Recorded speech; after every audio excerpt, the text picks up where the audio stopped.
Presiden Prabowo Subianto dan Perdana Menteri Malaysia Anwar Ibrahim sepakat mengelola bersama sumber daya alam di wilayah perbatasan Ambalat.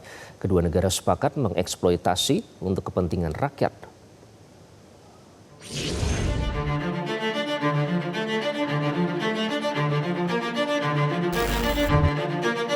Pemerintah Indonesia dan Malaysia sepakat menyelesaikan persoalan perbatasan termasuk wilayah Ambalat secara damai dan menguntungkan kedua belah pihak. Komitmen ini disampaikan usai pertemuan bilateral Presiden Prabowo Subianto dengan Perdana Menteri Malaysia Anwar Ibrahim di Istana Merdeka Jumat 27 Juni kemarin. Prabowo menekankan potensi sumber daya alam yang ada di perbatasan wilayah Indonesia-Malaysia akan dikelola secara bersama. Kerjasama ini demi kepentingan bangsa dan rakyat. Masalah Ambalat, kita sepakat bahwa sambil kita saling menyelesaikan masalah-masalah hukum, kita sudah ingin mulai dengan kerjasama ekonomi yang kita sebut joint development. Apapun yang kita ketemu di laut itu, kita akan bersama-sama mengeksploitasinya. Jadi kita sepakat bahwa kita ini harus bekerja untuk kepentingan bangsa dan rakyat kita masing-masing. Anwar Ibrahim juga menyambut kesepakatan yang telah terjalin antara Indonesia dan Malaysia mengenai sengketa di Blok Ambalat. Ia menyebut kebijakan pengelolaan secara bersama bisa dilakukan saat diskusi dari aspek hukum mengalami kebuntuan. Isu sempadan.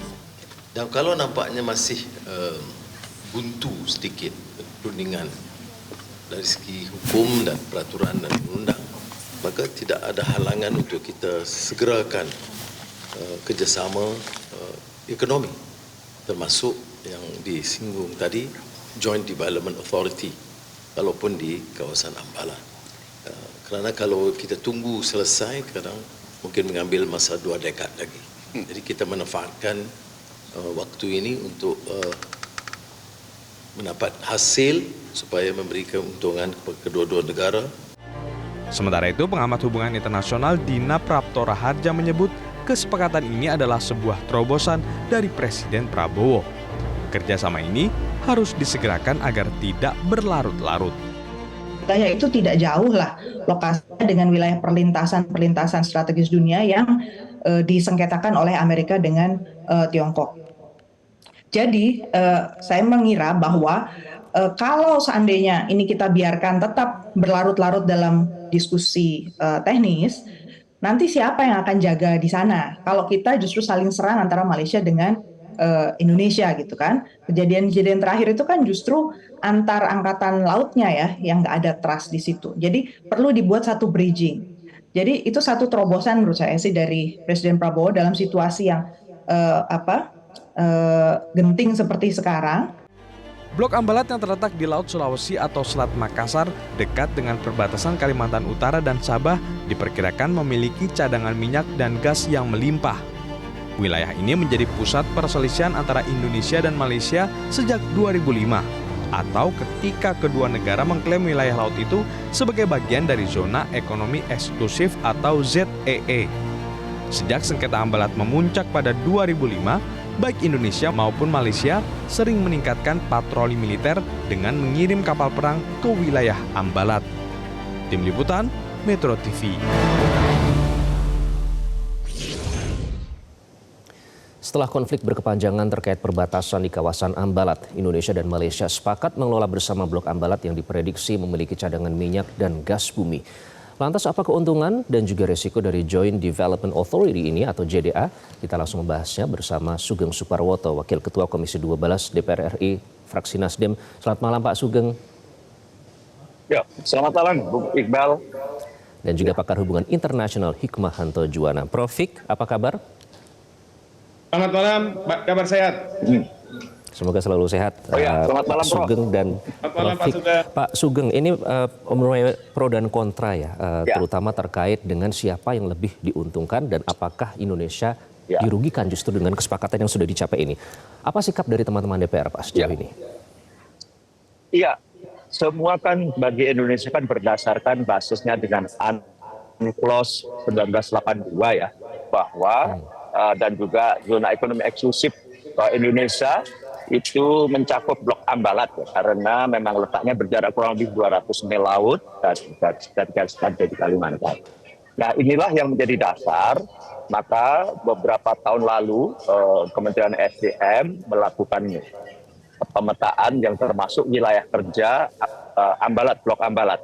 Dan ini dilelang waktu itu wilayah kerjanya dan dimenangkan oleh Eni, sebuah perusahaan eksplorasi dan eksploitasi dari Italia, dan bisa berproduksi kurang lebih 30.000 barrel per hari. Ini cukup besar, dan produksi tahunan itu kurang lebih 12 juta barrel ya, dan itu proven reserve-nya diperkirakan sampai kurang lebih 450-an ribu barrel. Jadi termasuk cadangan menengah ya.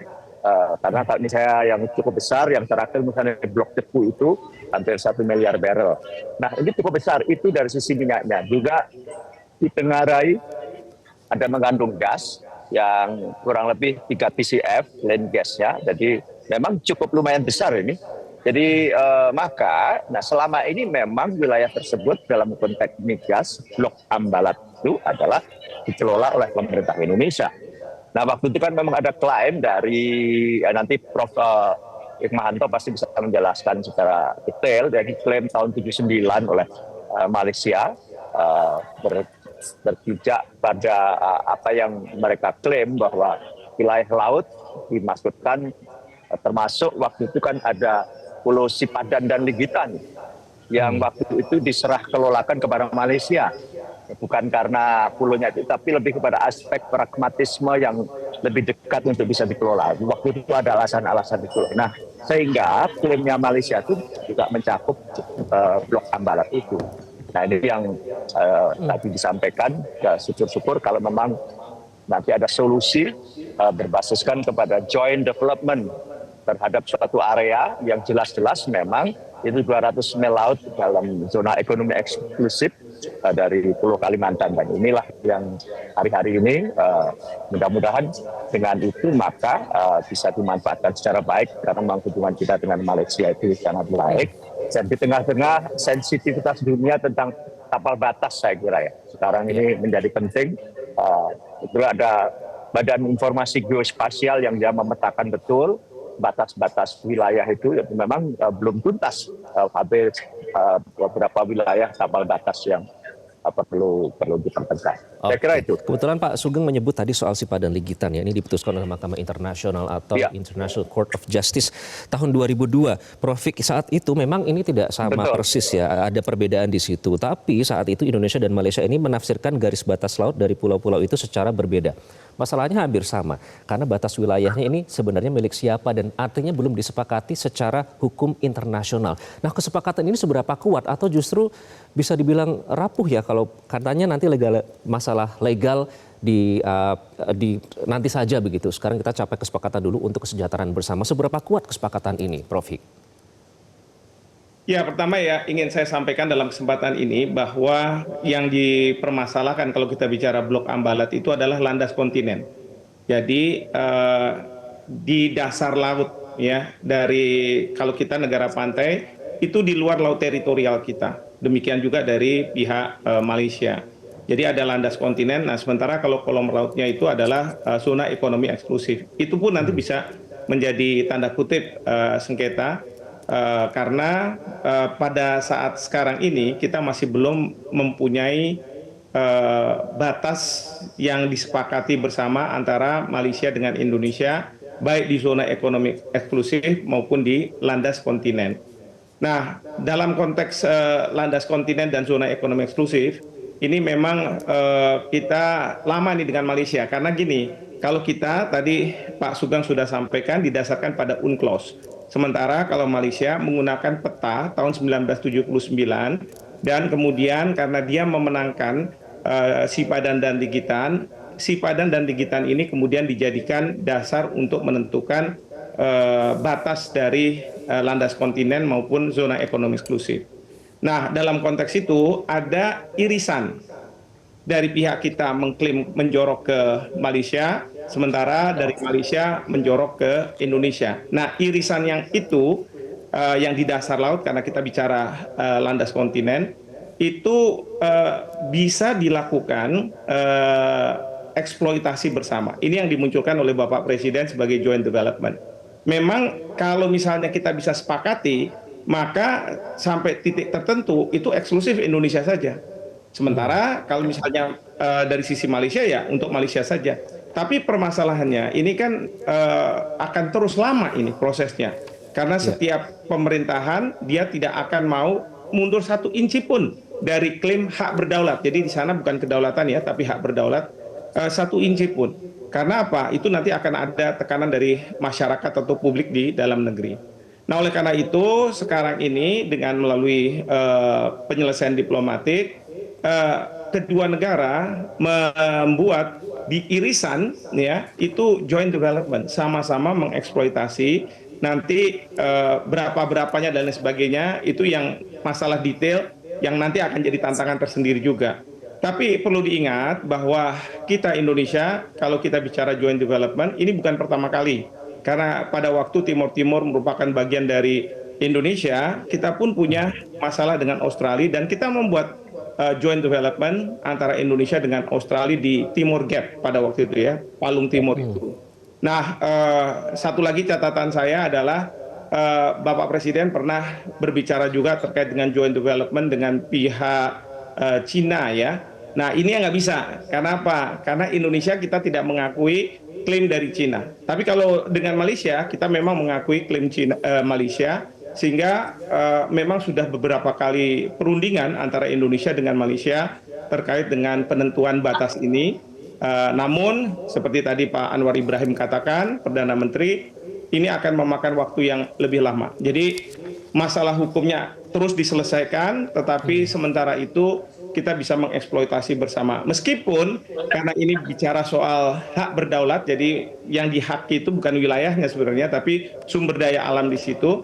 Kalau misalnya satu titik tertentu nanti sudah habis, katakanlah begitu, baru kemudian ditetapkan, ya sebenarnya sia-sia juga penetapan dari garis itu. Tapi perhitungannya adalah daripada terlalu lama, lebih baik kita bersama-sama mengeksploitasi sumber daya alam yang ada. Karena itu masih jika memang menunggu penyelesaian hukum ini bisa memakan waktu 2 dekade atau 20 tahun. Nah, Pak Sugeng, prinsip yang ditekankan dari kesepakatan ini itu adalah yang penting saling menguntungkan dan juga prioritas kesejahteraan rakyat wilayah perbatasan. Kalau mendengar prinsipnya, kita dukung itu. Tapi di sisi lain seperti tadi Anda sudah sebutkan Pak Sugeng, Indonesia punya data eksplorasi yang lebih lengkap pengelolaan oleh ENI dan juga Pertamina yang sudah melakukan eksplorasi sejak lama. Sementara Malaysia nanti dinilai belum mengeluarkan investasi eksplorasi yang sebanding yang sudah dikeluarkan dengan Indonesia. Masalah bagi hasil ini nanti jika memang terjadi, Pak Sugeng, apakah Anda melihat ini adil bagi Indonesia? Ya, nanti kan ada skema B2B-nya istilahnya. Setelah kesepakatan antar negara itu adalah dikelola bersama atau joint development, skema bisnisnya dalam model-model di hulu itu ada namanya production sharing contract cost recovery misalnya. Ada juga nanti apakah yang diambil kesepakatannya adalah dengan gross split misalnya. Nanti ada skema-skema itu. Katakanlah ini kita nanti sepakat 50%, 50%. Maka setelah dipotong cost recovery atau biaya operasi itu, maka baru nanti dibagi rata antara Indonesia dengan Malaysia. Nah, biasanya kalau di PSC sharing contract, production sharing contract cost recovery, itulah 85-15. Maksudnya 85% milik negara, 15%-nya milik operator dalam hal ini ENI kalau ENI terus meneruskan. Lantas tetapi yang 85% itu mengembalikan biaya-biaya operasional yang diinvestasikan untuk mengangkat minyak itu. Nah, nanti selisihnya itulah dibagi hasilkan kembali antara pemerintah Indonesia dengan pemerintah Malaysia sudah barang tentu. Kalau memang itu 100% Indonesia, tadi yang 85 setelah dipotong cost recovery maka menjadi wilayah Indonesia. Tetapi kalau nanti menjadi joint operation development, saya kira skema itu ada kok, hitungan teknisnya mudah. Bagaimana disampaikan Prof. Hikmanto itu dulu juga kita dengan ada soal Timor Gap dengan Australia. Itu semuanya ada skema-skemanya, dan itu model semacam itu sudah sering sekali baik di negara-negara asing maupun di kita telah melakukan skema-skema bisnis semacam ini. Beda kalau misalnya lantas tadi sebagaimana disampaikan oleh Bung Iqbal, ada biaya eksplorasi yang sudah dikeluarkan. Itu dihitung sebagai pas cost atau sunk cost yang memang nanti akan masuk di cost recovery juga.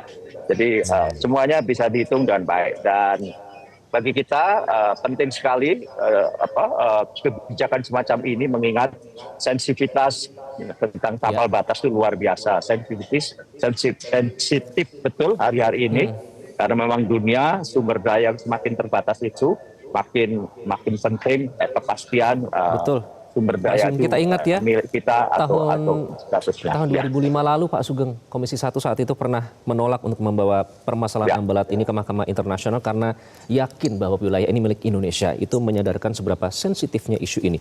Prof Fik, artinya kalau tadi kita melihat itu, mekanisme dan juga skema yang tadi sudah dipaparkan sedikit oleh Pak Sugeng, apakah untuk menghindari konflik yang mungkin terjadi dari kesepakatan yang akan dicapai ini, soal mekanisme dan skema ini harus dipastikan terlebih dahulu sebelum akhir nanti menaikkan MOU? Jadi sebenarnya gini, pertama mohon maaf Pak Sugeng, Mas Iqbal ya, kalau misalnya yang sekarang sudah dilakukan eksplorasi oleh misalnya Eni, bahkan eksploitasi oleh Pertamina, itu memang di Blok Ambalat tapi yang tidak bermasalah dengan pihak Malaysia.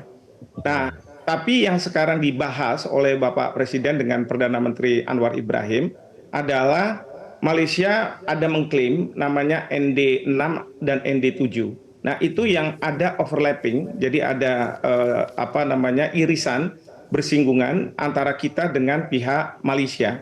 Nah, di situ karena masih bersengketa, tentu kita tidak bisa melakukan eksplorasi dan eksploitasi, demikian juga pihak Malaysia. Karena kalau misalnya kita melakukan, pasti pihak Malaysia akan melakukan protes. Sebaliknya juga, kalau mereka melakukan, pihak Malaysia, kita juga akan melakukan protes. Karena di situ masih belum ada batas landas kontinen. Nah, dalam konteks seperti itu kan irisan yang ada itu kan sayang kalau misalnya tidak kemudian diatasi begitu.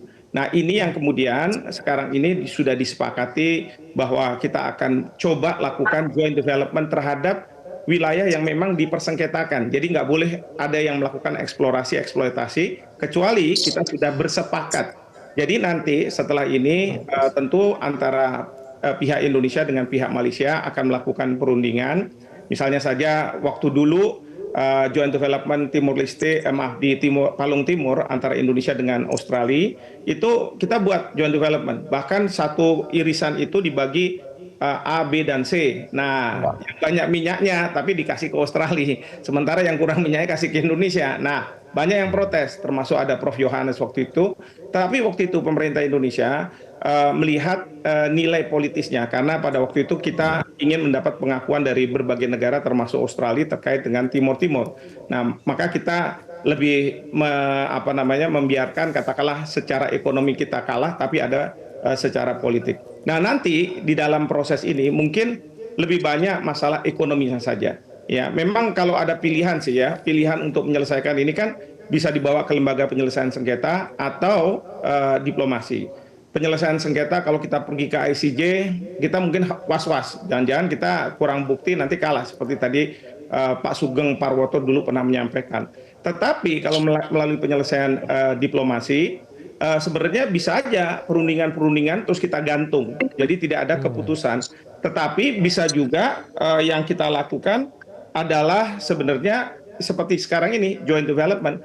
Jadi sama-sama kita mendapatkan manfaat, meskipun kita akui bahwa di antara kita memang ada sengketa secara hukum dan kemudian kita tidak kehilangan potential loss ya, kehilangan potensi terhadap sumber daya alam yang ada di situ. Oke, Prof. Kita jadi mengingat kembali Anda menyebut blok ND6 dan ND7 pada saat itu 16 Februari 2005 ya, Malaysia memberikan konsesi eksplorasi migas kepada Shell melalui Petronas. Ini artinya ada lagi yang kemungkinan nanti akan menjadi permasalahan di masa mendatang jika kesepakatan ini memang benar-benar dicapai. Kalau dulu Mas Iqbal itu memang seperti itu permasalahannya. Kita kasih konsesi misalnya ke kontraktor tertentu, misalnya Eni atau Pertamina, sementara dari Malaysia memberikan konsesi ke Shell gitu ya. Jadi pas di irisan ini para pelaku usaha ini ya bilang ini gimana nih ceritanya.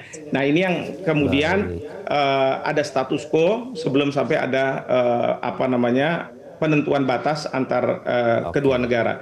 Nah sekarang kita masih mungkin diskusikan, tapi kita melakukan joint development. Mungkin karena Bapak Presiden lebih mementingkan jangan sampai ada potential loss yang sebenarnya bisa kita manfaatkan, tapi kita tidak manfaatkan karena masalah hukumnya seperti itu. Oke, nah sudah dipastikan oleh Presiden ya bahwa baik Presiden maupun Perdana Menteri nanti akan ada pemisahan antara jalur hukum dan implementasi ekonomi, sehingga makanya ini disebut kompromi pragmatis agar potensi migas di Ambalat ini bisa segera dimanfaatkan. Nah terakhir Pak Sugeng, apa yang harus dipastikan?